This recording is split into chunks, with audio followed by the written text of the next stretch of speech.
So how do you turn off the silent mode on your Android? Let's get started. So it used to be as simple as just swiping down to access the control center and switching between the sound mode, which might be the regular sound, vibration, and enabling the ringtones and stuff like that, right? So obviously go ahead and explore this. At first, just swipe down and change the settings right here across all of your different apps and services. However, nowadays we have so many different modes and routines and some different settings and even like do not disturb modes, which might interfere with these settings right here. So I would encourage you to open up the settings app and navigate it directly to the modes and routines.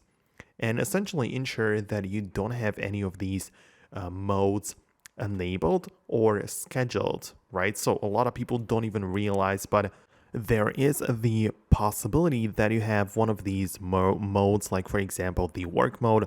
You might have it scheduled, right, or turn on automatically based on place, time period, or app, and you don't even realize, but your phone might be in silent. So that's why you need to go through these settings right here and just turn it off. Make sure that there isn't any scheduling in place and everything is set up the way that you want, so it doesn't happen that your phone is suddenly in a silent mode without you clicking it manually.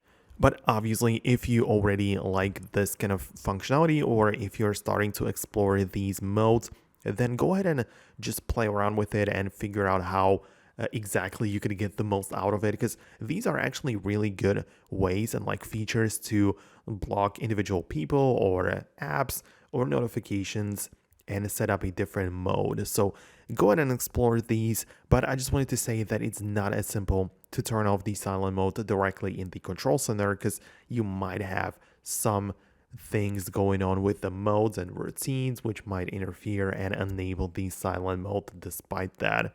So that's it, and that's basically all I wanted to say in this video. Let me know below in the comments what you think about it. Subscribe for more guides and tutorials like this one, and I'll catch you soon.